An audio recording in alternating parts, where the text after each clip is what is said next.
Muy buenas tardes, esto es En Contexto, nuestra cita habitual de todos los martes a las 19 horas. Les saluda Estela Ruiz Díaz y hoy les propongo una cita especial a propósito de los últimos días de este año 2023 que tuvimos elecciones generales y vamos a hacer una evaluación política, social, económica, seguramente con nuestros invitados muy especiales también.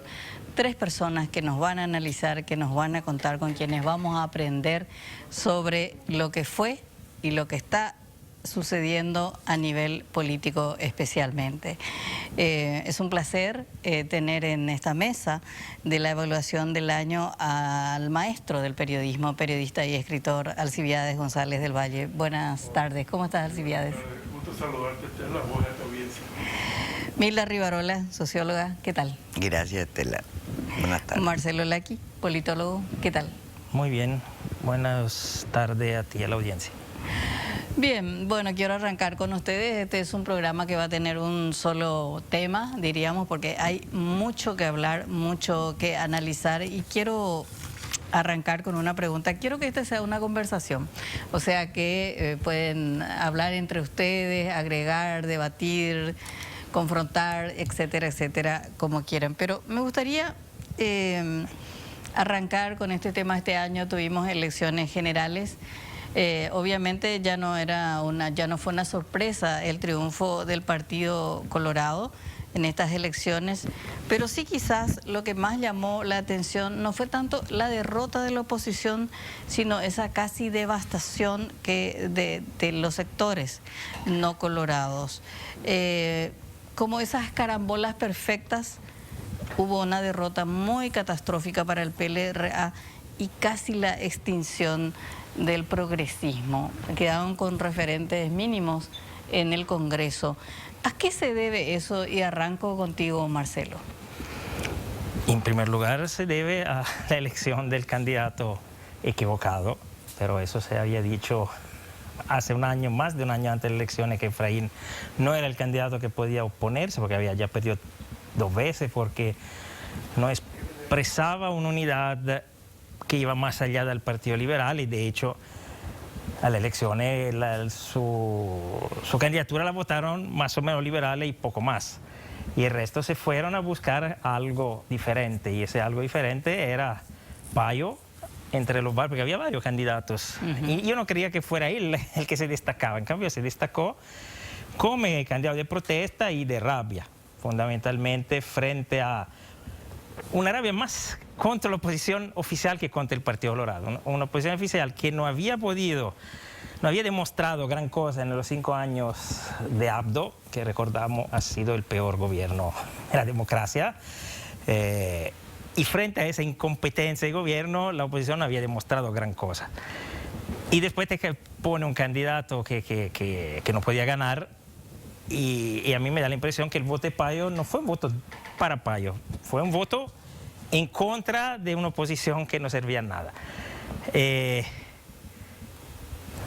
Y nada, el resultado fue eso que dijiste. El Partido Liberal fue muy golpeado. Creo que con 10 senadores era la peor elección que hizo en democracia. La izquierda casi desapareció. La izquierda tenía problemas que van más allá de estas elecciones y venían de largo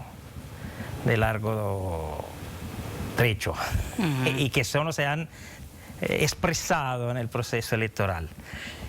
Y el resultado, dar una suerte de hegemonía al Partido Colorado, una hegemonía más aparente que sustancial, debido también al hecho que el partido, el cartismo es un movimiento muy disciplinado, muy jerárquico, y en ese momento ha podido reabsorbir gran parte de la oposición interna, aquella que un tiempo era Añetete, después Fuerza Colorada, que son líderes locales que no pueden vivir fuera del Estado. Entonces era muy fácil, ha sido muy fácil por el cartismo reabsorbirlo, pero el Partido Colorado es un partido transversal, un partido que tiende a rechazar, que acepta el liderazgo hasta que le sirve.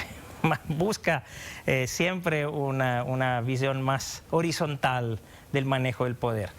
Lo he demostrado en todos esos años, lo he mostrado al final siendo que quien hizo caer al ostronismo cuando ya no soportaba más esta estructura jerárquica, rígida, vertical. Entonces, al final tenemos una situación donde tenemos un Partido Colorado falsamente hegemónico, con hegemonía muy provisoria, pero del otro lado una oposición inexistente, que en este momento no existe. Milda.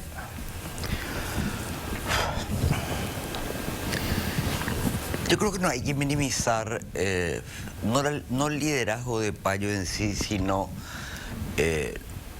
lo que representó ese electorado, que yo creo que fue el más libre de todos, en el sentido de que no fue arreado, financiado, pagado, no se le prometió cargo, nada, o sea, y que es algo que ya estuvo antes, que va a volver a reaparecer, digamos. En estos momentos medio se difuminó, porque sus representantes se le entregaron casi todo al Partido Colorado, digamos. Pero lo importante allí es esa parte de la sociedad que, como dijo Marcelo, tiene rabia, exige más radicalidad y soluciones más eficientes que la que le dan los colorados o la que le promete la oposición. Y que porcentualmente es importante, fue un 20% del electorado, digamos. Sí. Y lo otro es que, bueno, en el momento del resultado de las elecciones se fantaseaba con que iba a haber un peñismo, con que podía haber alianza de la disidencia colorada con la oposición. Lo que se está viendo en estos 4 meses, ¿verdad?, ya de gobierno, Sí. Es... por lo menos hasta ahora, o sea, hay que ver qué sucede, pues, ¿verdad? Pero el extraordinario disciplinamiento que tiene la dupla cártel Partido Colorado, digamos, y gobierno sobre su representante parlamentario. O sea, esa historia de aprobar leyes a libro cerrado, o sea, no sucedió nunca en la transición y está sucediendo ahora, ¿verdad? El de haber cooptado prácticamente toda la disidencia colorada, casi le dejó sin funciones reales de debate de leyes, incluso hasta de redacción de leyes. Hay unos proyectos de leyes que uno lee y no puede creer, ¿verdad? O sea, sencillamente se le baja cualquier cosa y votan como soldados, digamos. Eso nunca había sucedido en Alineado como vela, como hacía Lino Viejo. Disciplinamiento, o sea, vamos a ver lo que dura. Pero hasta ahora es preocupante para lo que son principios republicanos, ¿verdad? O sea que... Y lo otro que también señaló Esteban Caballero en un artículo reciente es el interés y el posicionamiento de cartitas dentro de lo que es estructura judicial, ¿verdad? O sea, yo creo que básicamente es controlar y anular un poder que podía ser debatiente, digamos, que es el Parlamento, y ir cooptando paulatinamente todavía más el Poder Judicial a favor de cualquier proyecto que tengan adelante, ¿verdad? Esa es tu mirada desde la época de la dictadura hasta hoy, esa línea del tiempo que podés hacer desde el periodismo, Alcibiades. ¿Cómo estás viendo? ¿Cómo viste este naturalmente resultado son electoral? tiempos muy distintos. Por ejemplo, ahora ya no existen partidos políticos. El Partido Colorado ya no existe. Lo que existe es un partido cartista. Y este partido cartista nada tiene que ver doctrinariamente con el que fue el Partido Colorado. Es más, en época de Stroessner, en la Junta de Gobierno había voces disidentes, sin contar los que estaban en el exterior, activaban en el exterior. Adentro existían. La Junta de Gobierno era un sitio donde se debatía, se discutía, se zapateaba. Habían voces, incluso disidentes. En la Junta de Gobierno ni siquiera se sabe que alguna vez, desde hace mucho tiempo, se haya reunido. Y si se reúne, es para aceptar todo lo que se le impone. Entonces, el cartismo actúa en nombre del Partido Colorado. Y esto es absolutamente serio, perjudicial para nuestra democracia. El Partido Liberal pataleó un poquito, pero después rápidamente se entregó. Ya no existe, ¿verdad? Por lo menos sus representantes en el Congreso, salvo como se dice entre broma y de verdad, 2 o 3 locas que son las que todavía mantienen el honor del partido. Por otro lado, Paraguayo Cuba, que quiso ser, tengo entendido, como un poco la tercera vía, fue absolutamente dañina su participación. Fíjate vos los congresistas que nos dejó, tanto en diputados como en senadores. Creo que quedó una... Yolanda. sí, la que quedó libre, pero los demás, todos se entregaron acá. Entonces, esta hegemonía del cartismo no se ha dado nunca en el Paraguay, bajo ningún líder, digamos, liderazgo. Porque teníamos todavía, o tenían la capacidad de razonar, de protestar, de salir a la calle. No. Ahora, hasta las centrales obreras firmaron esa cosa vergonzosa de meter el dinero, la mano en el dinero de los jubilados, ¿verdad? Y si las centrales obreras no funcionan, si los partidos políticos se entregaron a una sola persona, nuestro panorama, la democracia, es bastante seria. Lo que todavía nos sobra, creo que son 2 o 3 periódicos que más o menos están pataleando todavía. Y después tenemos una sociedad civil muy débil, no se hace sentir. Y entonces, reitero, nuestro panorama no es nada alentador.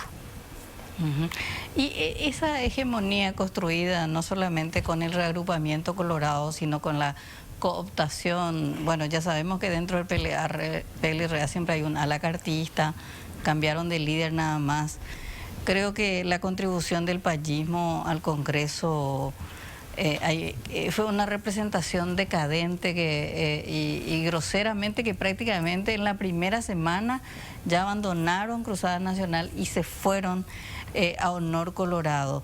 Esa hegemonía es, diríamos, Honor Colorado, ¿capta a esos votos opositores? ¿Cómo los capta y por qué? ¿Es una convicción política? Perdón, y sobre todo, ¿para qué? Sí. Pero ¿qué es convicción política? Es decir, no es cuestión de convicción política. El payismo, llamémoslo así, no existe. Es una persona, no es un proyecto político, no es una visión país. Entonces, si ganas, están todos contigo, lo que se arrastraron contigo. Si perdés, cada uno se va donde puede. El sistema político paraguayo es un sistema clientelar, profundamente clientelar. Entonces, si tú quieres ser política, necesita de un cierto nivel de entrada en el Estado que te garantiza los instrumentos para hacer clientela. O si no, te vas a un narcotraficante y le pide plata a él. Pero digamos, quedamos con la primera parte, sin entrar en la segunda. Entonces, hasta los liberales que se encuentran con un partido destrozado, con un liderazgo que ha dejado solo esgombro, es claro que para sobrevivir, que tiene una ética más vaga y se entregan.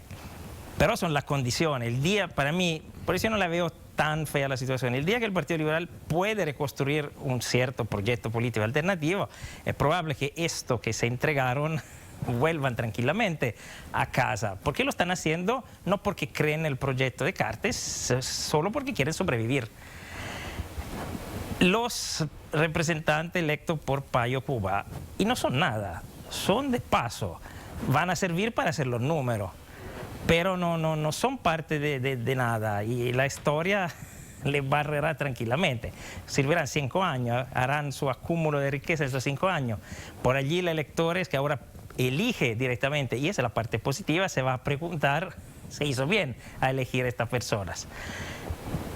Pero son las condiciones que te deja un sistema político que no ha sabido construir una oposición seria al proyecto cartista que estaba construyéndose, que le ha permitido llevar al poder a este nivel de poder que tiene. Yo puedo continuar a pensar en mi posición que es una cuestión temporal. Es fuerte la posición hegemónica del cartismo en este momento porque el cartismo fue también la oposición a un movimiento bien disciplinado. Un movimiento que podía vivir sin tanto controlar o depredar el Estado porque había Cartes que le sostenía. Los otros colorados no pueden. En el momento en que Cartes se hace con el poder, en una primera fase necesitan ponerse a las órdenes. Eso no significa que lo harán por siempre. El gobierno dura 5 años, las elecciones municipales son entre año y medio, cambian los equilibrios. Entonces, en ese momento, para sobrevivencia política, todos están, y por esa cultura clientelar del sistema electoral, todos están necesitados de estar con Cartes. Pero no están porque creen en lo que está, aparte sí, hay una parte de cartistas que creen en el proyecto político de Cartes, el proyecto económico, neoliberal, etc. Pero todos los otros que estaban en Fuerza Colorada están por un interés momentáneo. Y los intereses momentáneos, como dice el nombre, son momentáneos. Pasan. Difícil que dure 5 años. Ahora, Sí. no sé hasta qué punto, o sea, hubo un proceso de vaciamiento ideológico, de debilitamiento de liderazgo de los partidos. Yo no sé hasta qué punto la legislación electoral favoreció eso, ¿verdad? Pienso sobre todo en las necesidades de financiarse la campaña que tiene cada parlamentario. No fue designado por su partido, fue medio tolerado por su partido y largado a una doble interna. Pero desde el momento que consiguió su financiamiento, se financió, o él básicamente consiguió su financiamiento, digamos, dirigió él solo la campaña. Había observadores electorales que vinieron acá en abril y estaban asombrados porque los candidatos tenían lo más fuerte, digamos, tenían hasta su propio sistema de conteo de votos. Los candidatos, no el partido, ¿verdad? Tenían sus propios representantes en las mesas, digamos. O sea, los que manejaban más recursos tenían más representación. Para ellos, para alguien que viene de ver lo que es sistema político republicano o europeo, estaban espantados. O sea, no había partidos en pugna, había personas que... ¿cómo es que dijo uno de ellos? Son 120 y tantos pequeñas empresas electorales, mini empresas electorales. No hay pelea entre partidos. Bueno, desde el momento que esa persona consigue, en un proceso que considera su empresa personal, o sea, no una empresa partidaria ni de grupo, consigue entrar, considera que esa fue su inversión, ¿verdad? Y que puede hacer lo que quiere. O sea, y eso es bastante claro dentro del Partido Liberal, ¿verdad? Y, bueno, el Partido Colorado tiene la ventaja que el gran financista fue uno solo, digamos. Entonces era como más fácil, digamos. Pero yo no sé hasta qué punto ese vaciamiento de ideológico o doctrinario de los partidos no tiene que ver también con el sistema electoral mismo, ¿verdad? Y con... Sí, pero no creo con el clientelismo y el prebendarismo y la corrupción electoral que hay, digamos. O sea, no se sienten atados a ningún partido, o sea... Pero esta cosa ya funcionaba en la interna, ahora duplicó. Con el sistema de la preferencia se duplicó. Claro, tenemos una doble interna ahora, sí, ¿verdad? O sea, pero no es que antes no había solo que lo veíamos menos porque se veía solo en la interna de los dos partidos tradicionales. Pero cierta lógica para mí ya estaban. Por allí aumentaron. Empeoró la lógica. Por allí se reforzó, porque realmente es un esfuerzo doble, etc. Pero no creo, pero esta cosa viene adelante de hace 30 años y es da cuando hay la interna que se estaba desarrollando eso. Por allí la preferencia aceleró. pero los procesos ya se estaban dando. También la vez pasada había liberales que trabajaban, como dijiste tú, sin que hubiera el voto de preferencia, como empresa de sí mismo, porque uno tiene su estructura de alimentar y te sirve el apoyo del gobierno, y tú que tienes un voto en Parlamento y te lo tienen que negociar. No digo que sea bien, pero digo que esa es la realidad. Una inversión a la que quieren sacarle rentabilidad.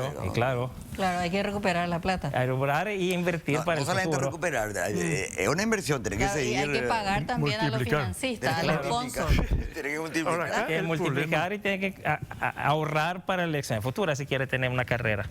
Que es absolutamente inmoral es que gran parte de los senadores y diputados subieron como opositores, ¿verdad? Estafa. ¿Y cómo es que su electorado no le dicen, pues amigo, yo voté por vos para, ¿verdad? Acá no hay una presión social sobre los políticos. Por eso es que hacen y dicen lo que su jefe, que ya no es de su partido, les indica. Porque por la calidad moral e intelectual de estos parlamentarios, para lo único que sirven es para decir sí o no de acuerdo a las indicaciones que se les da. Por eso es que se aprueban leyes absolutamente desastrosas, inmorales y vergonzosas, como de premiar a los que roban el dinero público, ¿verdad? Como el sacarle a la Contraloría General de la República la potestad de revisar las cuentas de las instituciones del Estado, ¿no? Ahora pasó todo al Tribunal de Cuentas, con la anuencia del presidente de la República, que también subió para combatir la corrupción, ¿verdad? En fin, en 4 meses se han dado cosas que nunca en otras épocas se ha dado ni en años, ¿verdad? Y estamos recién en los comienzos, ¿no? En ese sentido, ¿recuerdan ustedes 4 meses más o menos del gobierno de Santiago Peña? No sé si ya podemos hacer una comparación, pero ¿ven una diferencia para comparar con el gobierno de Cartes, de Horacio Cartes, ya que Peña es un retorno del cartismo al poder? ¿Hay una diferencia entre el desempeño de Santiago Peña versus el desempeño de Horacio Cartes en la presidencia? Que primero la calidad del gabinete. O sea, Cartes hizo, por lo menos al inicio, un esfuerzo de meter técnicos, incluso gente de oposición. O sea, presentó como, le llamaban su selección nacional, nacional, digo. Eso no volvió a suceder ahora. Y lo que parece es que no es muy visible, digamos, tras o detrás de la aparente hegemonía absoluta, hay un rango de tolerancia muy grande a claque colorada, ¿verdad? Por eso vemos toda la historia de nepotismo, de prebendarismo así abierto, de corrupción que no se controla, o sea, en ese sentido se parece un poco más al gobierno Audo, ¿verdad? La cuestión esta de distribuir como feudalmente cotos de casa a grupos colorados, digamos, o a personalidades coloradas o a parlamentarios, ¿verdad? Y yo creo que esa es la... Claro, recordando nada más el simbolismo de aquella seccional colorada que elevó una bandera negra, sí, porque Cartes en un principio había dado la espalda, por llamarlo de alguna manera, a la dirigencia de base. Pero el cartismo evolucionó en estos años. Al principio era un gobierno puramente tecnocrático que pensaba que se podía gobernar el país y mantener el control del partido con un gobierno que solamente llevaba adelante el proyecto político económico de Cartes y enseguida se dieron cuenta. De hecho, su derrota a la interna 4 años después se debió mucho, y la construcción misma de NTT se debió mucho a eso, al hecho que él no premió el partido que le había llevado al poder. Y aunque intentó, ¿se acuerda? La convención, el cual echó a los ministros que no eran colorados, etcétera, intentó recuperar con el tiempo porque se dio cuenta, no pudo. Esta vez que aprendió, empezó con el pie correcto. Lleva adelante lo que quiere hacer desde un punto de vista económico, institucional, como hizo también en sus primeros 4 o 5 meses, porque ya no olvidamos, pero hizo un montón de leyes también en ese periodo. La ley de la alianza público-privada, hay varias cosas que hizo, no me acuerdo más, pero hizo muchas cosas en el mismo periodo, casi como estas, pero esta vez más inteligentemente no se puso en contra del partido, sino que le dio lo que se esperan. O sea, aquello premio a los varios, por lo menos a los dirigentes políticos y también a la oposición, que estaba dispuesta a recibir algo. Que yo no quiero reciba mucho, pero y ese es el verdadero problema. La oposición se está vendiendo por poquísimo porque su desorganización, su falta de liderazgo, su falta de organización hace que se puedan vender por poco. Porque no hay nadie, y en primer lugar el Partido Liberal, pero también el otro partido, que se ponga como alternativa. Entonces, Alcide decía bien, no hay una oposición ciudadana, pero no la hay porque no hay una oposición de los partidos. Si yo soy liberal y veo que ni mi partido dice nada, y no es que soy propio con la gana de yo solo con mi banderita levantarme. Se necesita una reorganización de la oposición que pueda impulsar hasta una política de escrache contra tu propio parlamentario, y verás que varios de ellos abandonarán el mal camino. Ahora se siente autorizada a hacer cualquier cosa porque nadie le dice nada de su organización política. Entonces allí está el problema. No es solo Cartes que domina, son todo lo otro que permiten este dominio. Claro, pues se le permite. Y sí, y entonces está allí el problema. Tenemos que eventualmente reactivar una oposición que ponga un freno a ese dominio absoluto, a esta hegemonía en construcción. Ahora, qué terrible esta frase que usaba Marcelo, y me gustaría ahí que Alcibiades abonara un poco más. La desorganización de la oposición hace que se vendan por muy poco. O sea, estamos hablando El con precio tanta del remate, naturalidad de una especie de mensalado. Encima son baratos. Sí, son baratos. A Cartes no le cuesta absolutamente nada. Un buen empresario compra la mercadería más barata. Entonces, pero hay otro problema mayor que no hemos visto en otros gobiernos.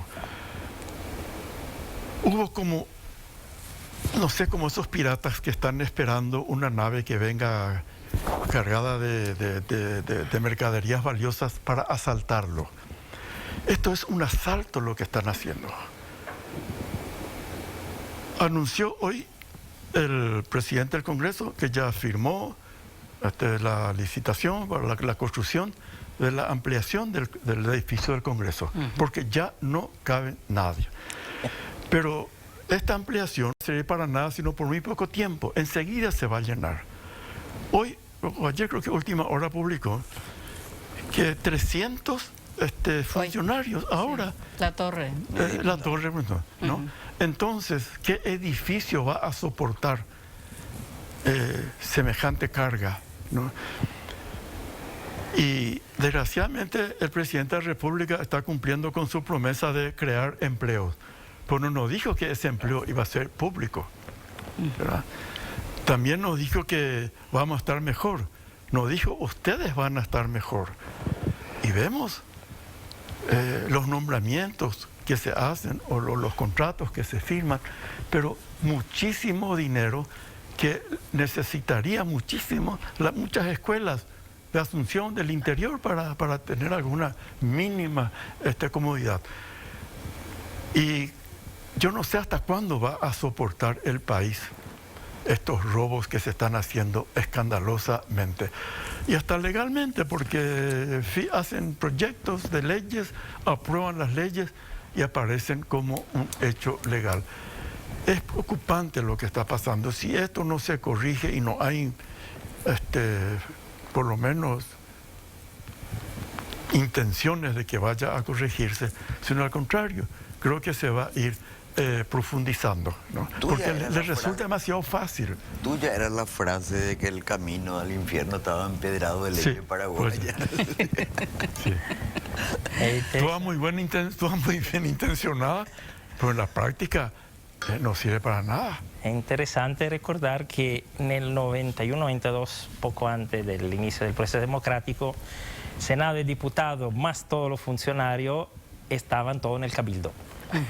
Sí, Y estaban, sí, en no el es que mismo estaban todos carril. apretados, estaban. Sí. Y ahora no le es suficiente una cuadra que Dos ocupa el nuevo manzanas. edificio y tiene que construir otro. Pero fíjense nomás dónde funcionaba el Congreso, las dos cámaras. En lo que hoy es Sí, el cabildo. Sí, Eso el que está cabildo. diciendo. El cabildo. Estaba arriba Senadores senadores, y abajo diputados. abajo, Sí. y funcionaba mucho mejor. Sí. Ahora no sé si funciona mucho mejor, pero funcionaba. Ahora no les basta toda la cuadra que tienen, necesitan otra. Y van a Vale, seguir la construyendo. Ujú. Ahora, ustedes ven en estos, durante la campaña se decía Santiago Peña al gobierno, Horacio Cartes al poder. En estos 4 meses de gestión de Santiago Peña, ¿están viendo esa dualidad en el poder? Arranca, bueno, Marcelo. Bien, el problema es que yo nunca me puse este problema en el sentido, el cartismo es un movimiento para mí disciplinado y con una idea, un proyecto. Entonces, cuando tienes un proyecto, el presidente es relativo. Cuando tú pones uno que tenga una buena ejecución, sepa dar discurso decente y sepa aplicar el proyecto político que ya predefiniste, no es grave. Nosotros tenemos demasiado la idea del presidente que gobierna. En este momento es un partido o una parte del partido que gobierna con una visión y la llevan adelante con una coherencia. Entonces no es un problema, es decir, están de acuerdo los dos. Por allí, en algún momento, Peña hará cosas que le parecen mejor, y otra vez Cartes le pedirá se puede ajustar el tiro en ese punto porque le parece mejor así, pero la idea de fondo es llevar adelante un proyecto y desde su punto de vista para mí lo están llevando adelante, entonces no veo ningún conflicto y uno el jefe, el otro el empleado. Sencillamente porque es un proyecto compartido. Santi Peña ha nacido con la idea de cartismo, no era un político cuando empezó el Nuevo Rumbo. Empezó como ministro, hizo todo el proceso, pero fue embebido de la idea, por lo menos económica, del proyecto político cartista. Perdón, acá la cuestión es preguntarse si está o no de acuerdo con el proyecto que dice llevar adelante. Porque Y para mí lo está porque nunca se nació con discute eso. un proyecto, por ejemplo, en la Junta de Gobierno. Claro, pero la Junta de Gobierno ese ya no cuenta nada, porque el movimiento donde se hace política. Pero para mí la Junta de Gobierno ya da 20, 30 años que cuenta poco, porque los movimientos, aunque cuando tuvimos movimientos de una cierta visión, también el cartismo tenía una visión clara de lo que quería hacer y lo llevaba adelante como cartismo, dije nijanorismo, quería decir, dije cartismo otra vez. Nicanor tenía un proyecto económico y su movimiento llevaba adelante desde, era con su liderazgo, este proyecto económico, que era un proyecto completamente opuesto a lo de Cartes, porque era redistributivo keynesiano, este neoliberal, casi en oposición, pura siendo del mismo partido. Y no es que lo discutía en la Junta de Gobierno, discutía de su movimiento. En el momento en que hemos aceptado la lógica de los movimientos internos, y la política se hace en los movimientos en el Partido Colorado, es muy difícil. Y quien gana la elección interna lleva adelante esa política. Que llega a la presidencia gracias a su movimiento, lleva adelante esta política, y quien no está de acuerdo hace oposición. Es decir, el Partido Colorado consigue ser gobierno oposición contemporáneamente y mantenerse en el poder, porque en el caso del gobierno falle, la oposición interna podrá siempre decir que ellos no son los verdaderos colorados, yo soy el verdadero colorado, denme los votos y yo gobierno la próxima vez.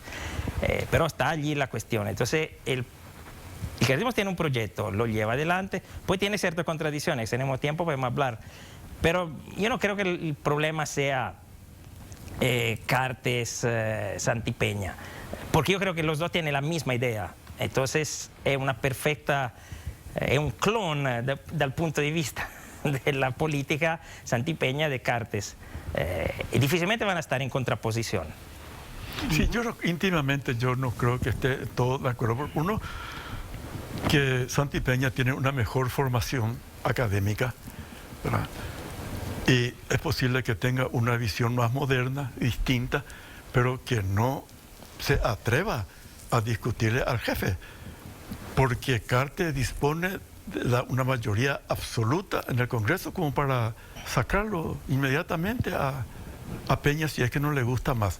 Entonces Peña, hasta por sobrevivencia, le conviene estar de acuerdo con Cartes. ¿Para qué se va a oponer? ¿Para qué va a formar un grupo que le responda a él? Parece que intentó al comienzo y se dio cuenta que no iba a funcionar, entonces se dejó nomás. Milda, ¿no es un problema el poder bicéfalo? ¿O no hay luego poder bicéfalo según Marcelo? O sea, porque es un mismo proyecto. Hay un poder, hay un poder sí, que no es él. Sí. Que no es el que pone la cara en Brucharoa, digamos. Pero lo que me impresiona dentro de... Bueno, si hay que hacer alguna evaluación de estos 4 meses.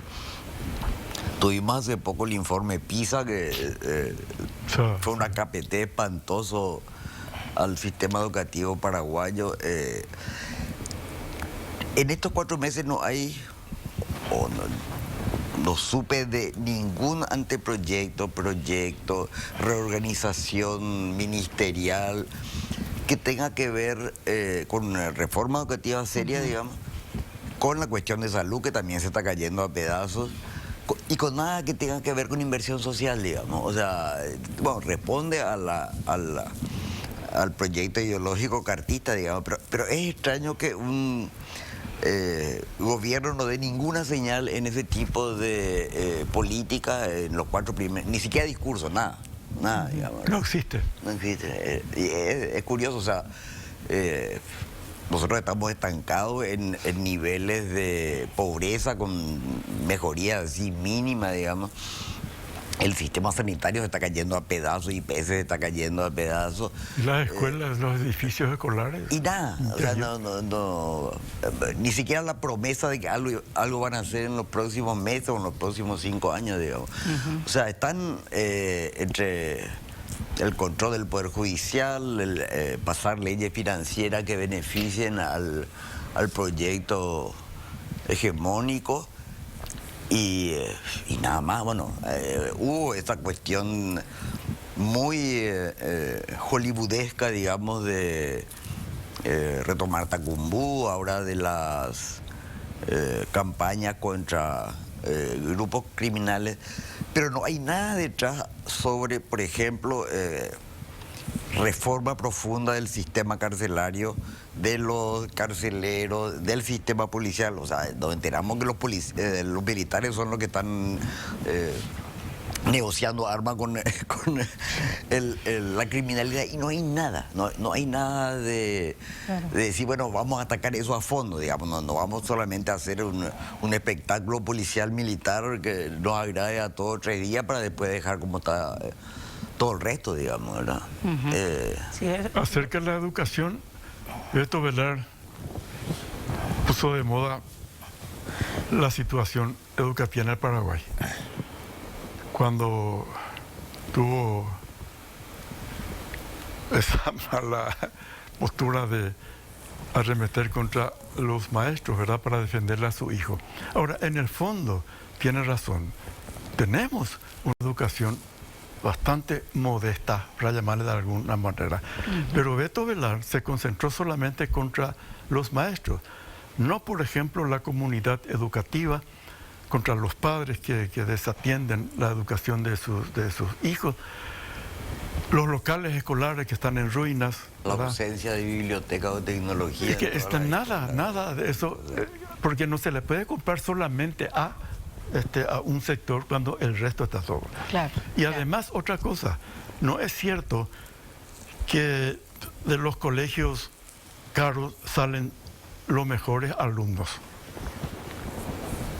Tenemos el caso, qué sé yo, Cartes estuvo se educó en el Colegio Internacional. ¿Y qué salió de él? Un platudo, pero moral e intelectualmente es una miseria, ¿verdad?, espantosa. Entonces no podemos estar desechando uno para ensalzar lo otro. Perfecto. Yo les pido un ratito, un tiempo, tengo que hacer un corte, y a la vuelta de la pausa quiero que piensen en este momento, a ver, ¿qué es lo bueno que hizo Santiago Peña en estos 4 meses? O si no en gestión, quizás fáctica, así, algún camino que abre que uno dice, bueno, el camino que toma es bueno, ¿en qué tema y por qué? a la vuelta de la pausa. ¿Cuánto tiempo tenemos para pensar? ¿Cuánto tiempo de pausa?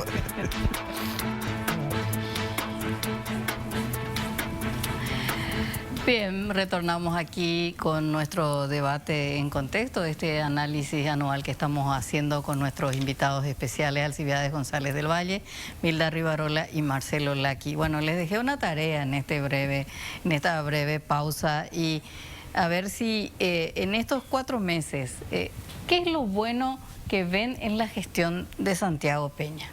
Mira, eso, cuando decimos eso tenemos siempre que comparar con otros gobiernos. Por ejemplo, si uno compara con Abdo, cuyo único objetivo los primeros 4 meses era destruir a Cartes, no hizo otra cosa que intentar destruir a Cartes, no consiguiéndolo. Entonces, Santi Peña hizo maravilla porque no se hizo nada en el periodo anterior. Si en cambio lo comparamos con Cartes, y allí es la cosa interesante de cómo cambió la actitud de la forma de gobernar. Cartes, como dijimos, hizo un gobierno de técnicos, avanzado, cada uno experto en su tema, entonces le permitió que avanzar rápidamente. Él, da un punto de vista central, consiguió varias leyes que le servían, pero cada ministerio llevaba adelante ya enseguida planes bastante bien avanzados.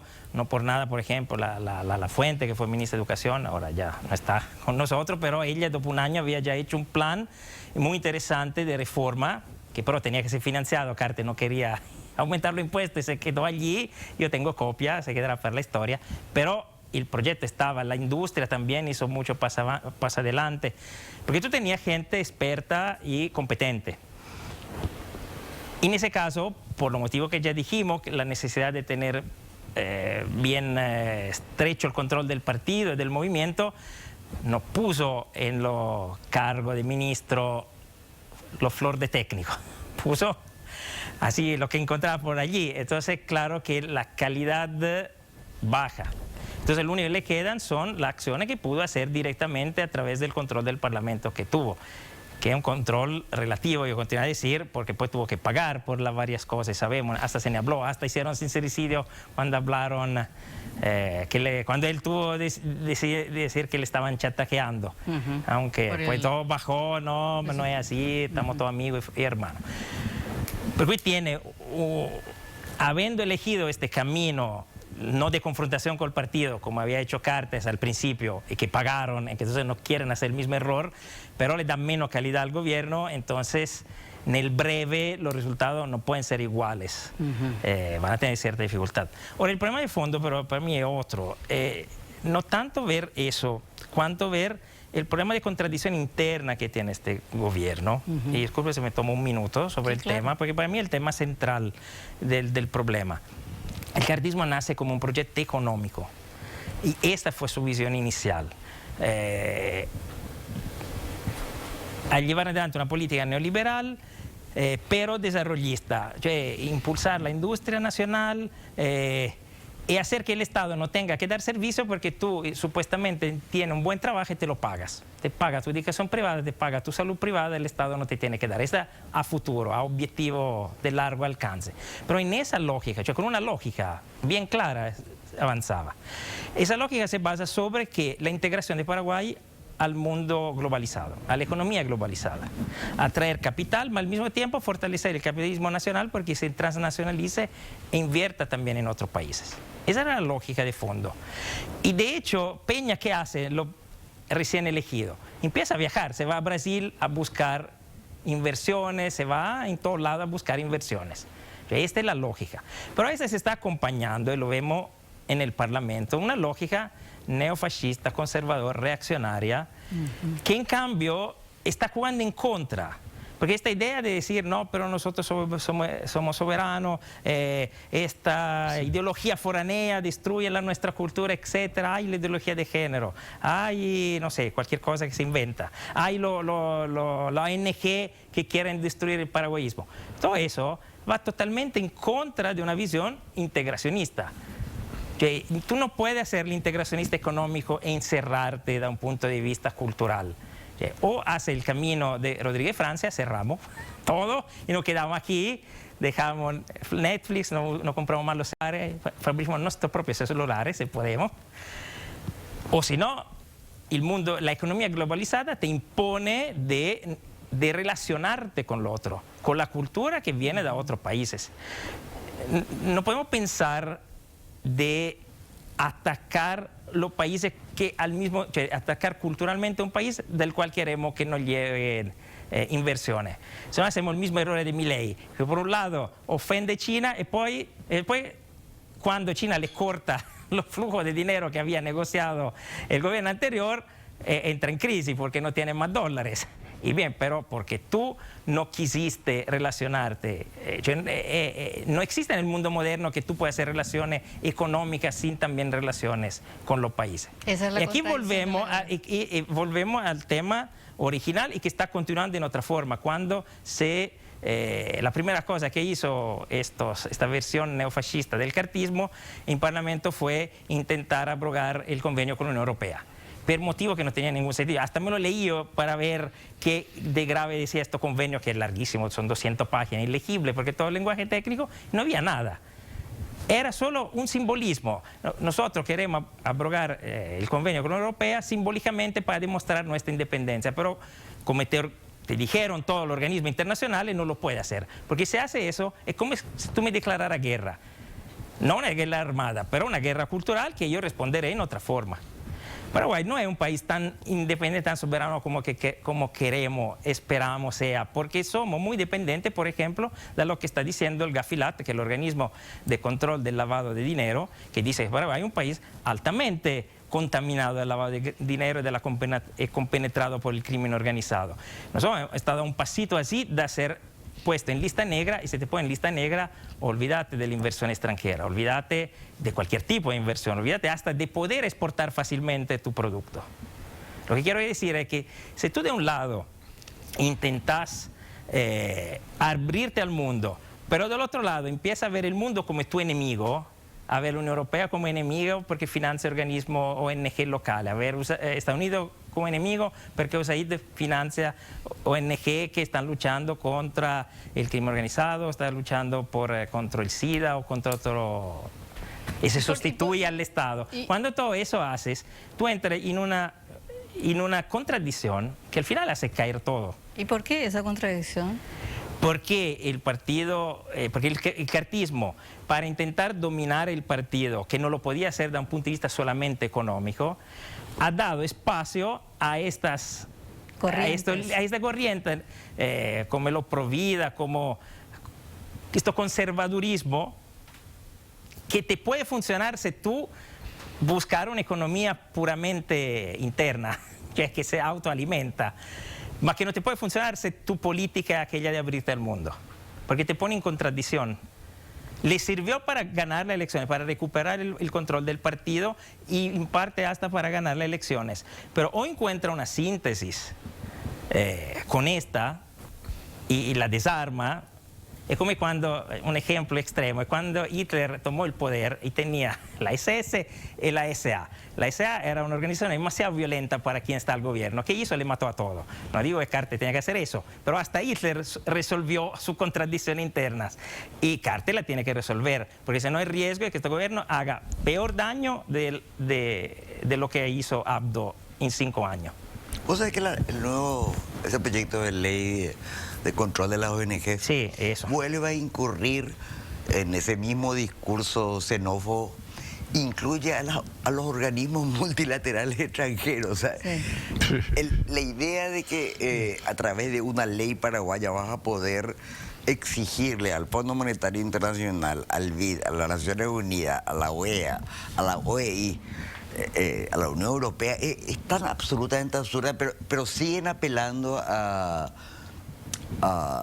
ese discurso que es nacionalismo años 40, xenófobo. Es un nacionalismo que no puede funcionar en el mundo globalizado. Entonces, por eso la contradicción.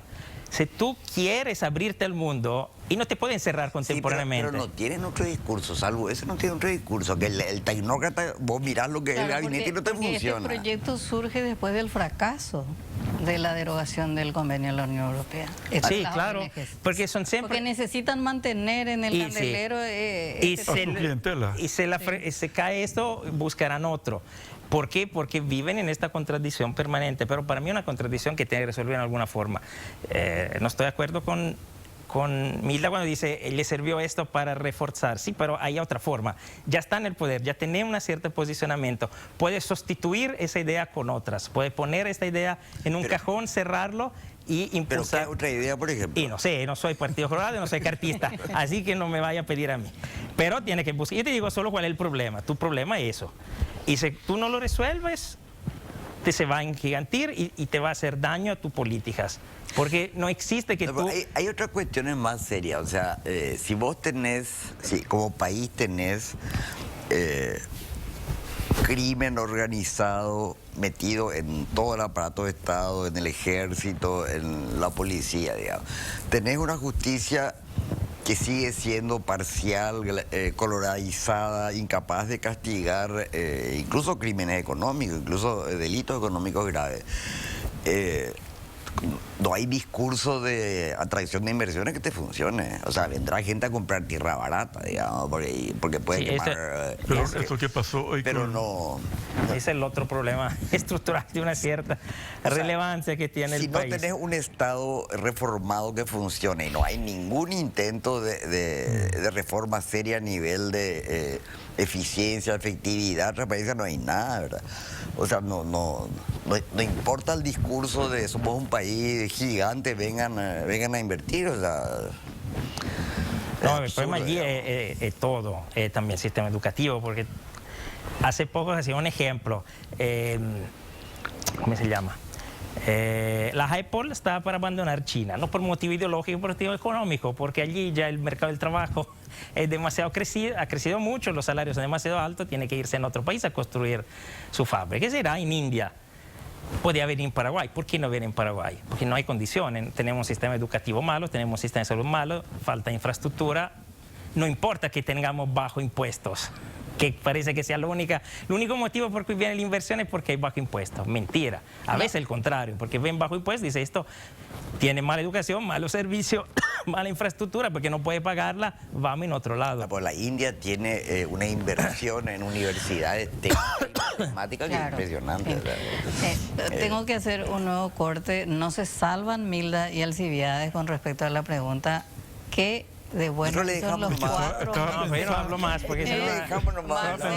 Marcelo hizo una comparación con el gobierno de Cartes, con el gobierno de Mario Abdo. Frente al gobierno de Cartes no es bueno y frente a Marito es bueno, diríamos, comparando. Vamos a ver qué dicen sobre este tema Milda y Alcibiades a la vuelta de la cualquiera sobre Marito es bueno. ¿De dónde saca? Hasta cualquiera sobre Marito es bueno. No hay forma.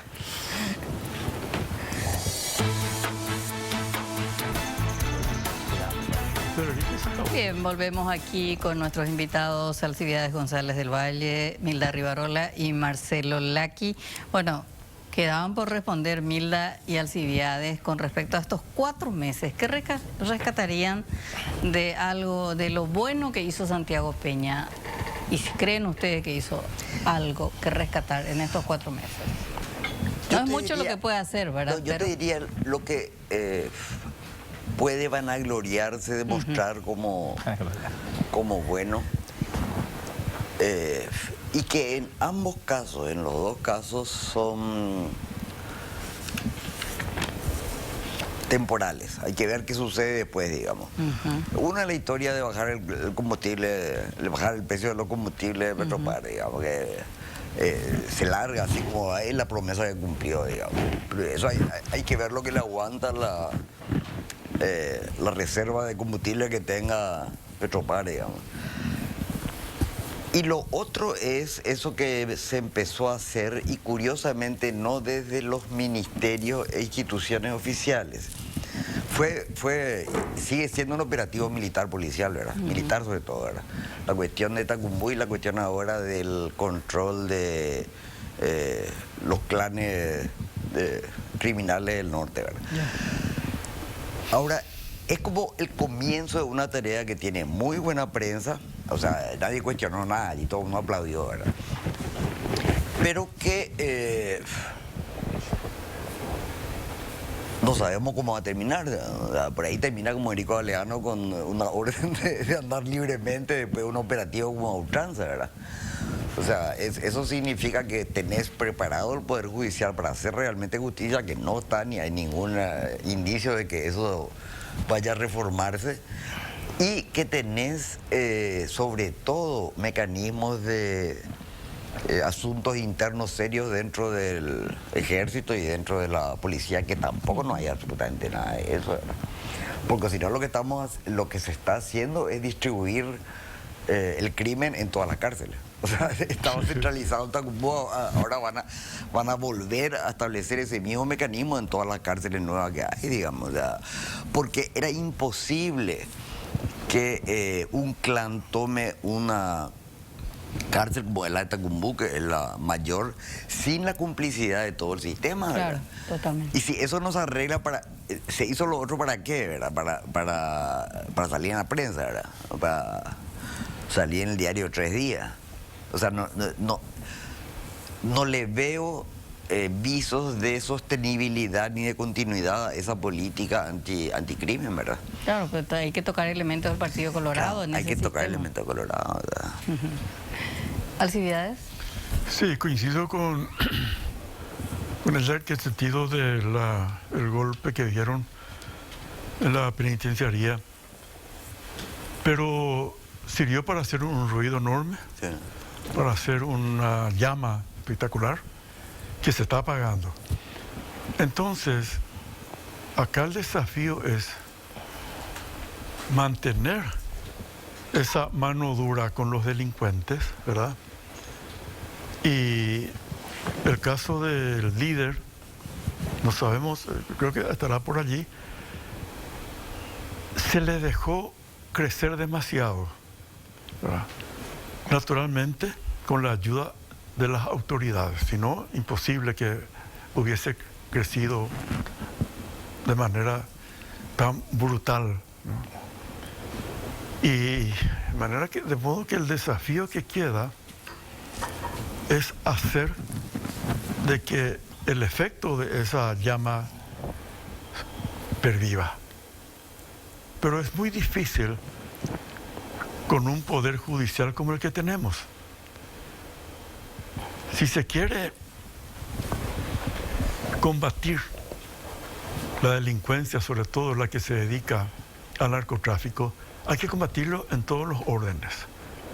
Hoy quedó prácticamente ya en libertad Galeano, que está acusado nada menos que de lavar el dinero proveniente del narcotráfico.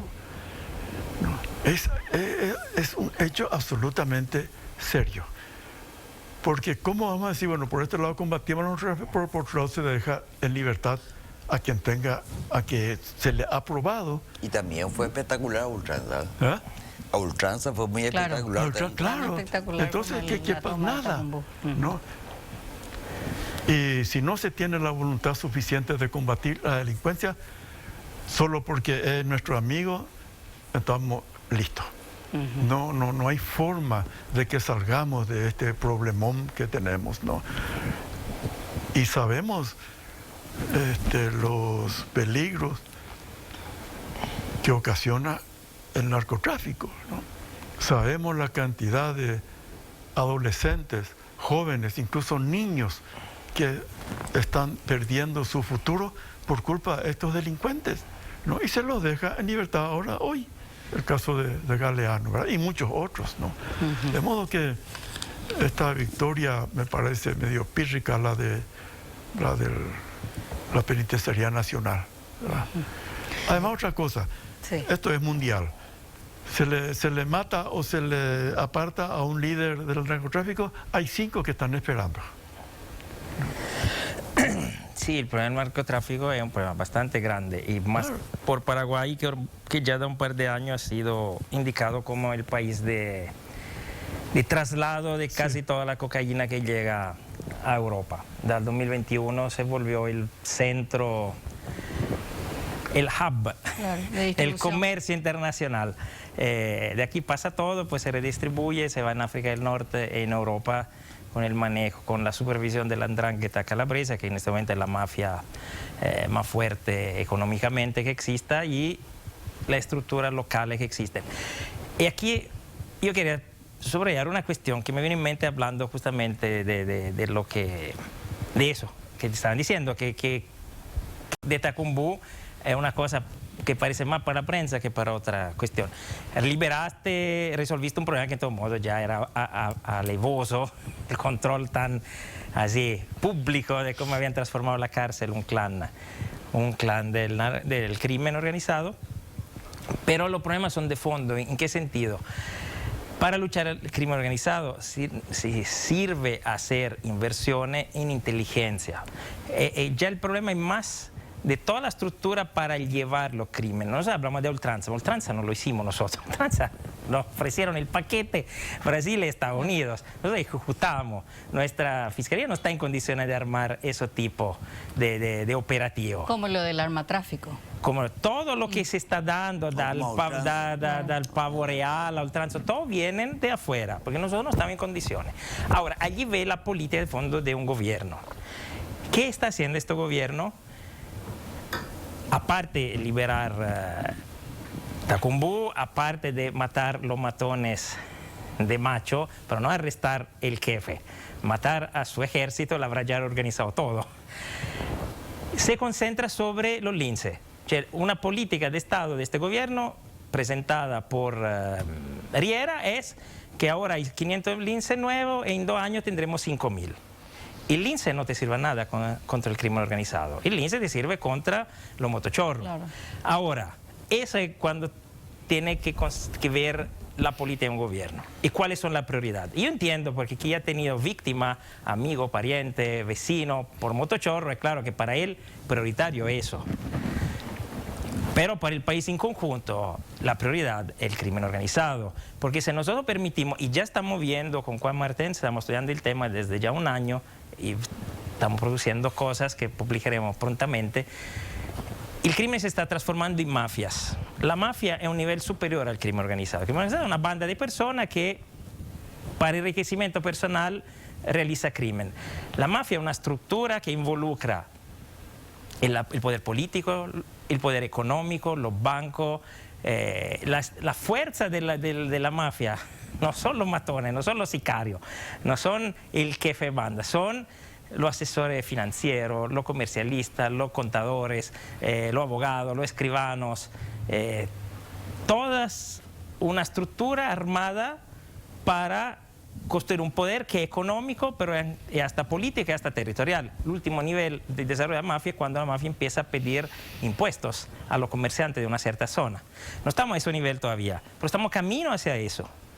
Y la alarma que te viene de todo, de Estados Unidos primero, no es casual que Estados Unidos no impuso una ley armar una jurisdicción especializada en crimen organizado y delito económico en el Poder Judicial, que hizo todas las reformas de la sociedad anónima y todas las otras leyes para luchar contra el lavado de dinero. Porque no es que le preocupa a Estados Unidos quién gobierna este país, le preocupa que no sea la mafia gobernar este país. Entonces, ese es el desafío. A mí no me sirven 5.000 linces, porque 5.000 linces no me enfrentan a ese desafío. Claro. Entonces, allí es la falta de visión. Puede ser voluntaria, porque alguien dice que tiene negocio y yo mismo el crimen organizado. Puede ser, no voy a entrar en eso.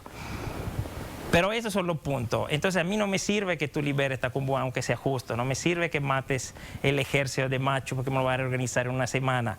Y no me sirve que me haga 5.000 linces, porque estás perdiendo de vista la problemática verdadera del país, que es luchar contra impedir que el crimen organizado se haga con el poder verdadero.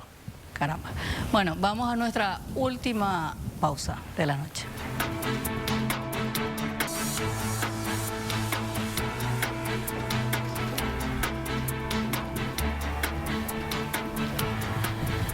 Bien, ya llegamos al final de nuestro programa. Bueno, quedaron tantas preguntas en el tintero y les doy segundos para que se despidan de la gente y digan qué esperan ustedes para el 2024. Marcelo Laqui, último. Alcibiades. Bueno, no sé, es fácil. Tener un país mejor, tener autoridades más eficientes y honestas, ¿no? Que se preocupen más por el país que por su parentela. Y es el país que anhelamos, que haya honestidad y eficiencia. Con eso ya saldríamos de estos problemas que nos agobian cada día, ¿no? Brindamos Milda, por ese país. Vamos a brindar por ese país. ¿Milda? No soy nada optimista, digamos, pero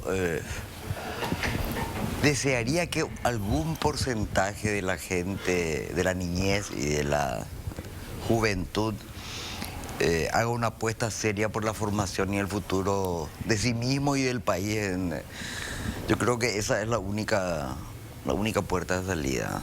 O sea, que haya una nueva generación que se esté formando y que, bueno, pueda ofrecernos futuro como nación en las próximas décadas. Marcelo. Yo espero que se resuelva esa contradicción que te dije dentro del cartismo, porque después de 5 años de nada, de abdismo igual a nada, este país no va a aguantar estos 5 años de nada. Y necesitamos que, por cuanto a mí no me gusten, pero que los proyectos económicos de este país vayan por adelante. Pero con esa actitud que están teniendo cierta fuerza interna del cartismo, y riesgo el fracaso altísimo, y creo que ese país no se lo puede permitir. Así es. Bueno, vamos a brindar por ese Brindemos. 2024, como decían nuestros invitados, así que sea un país mejor para todos. Salud. Salud. Salud. Y que sigamos teniendo una prensa libre. También. Totalmente. También tenemos que brindar por eso. Salud. Salud por la prensa libre. Que molesta tanto. ¿Perdón? Que molesta tanto. Sí. Buenas noches, así llegamos al final. Este es nuestro último programa de este año, pero vamos a seguir viéndonos el año que viene. Buenas noches.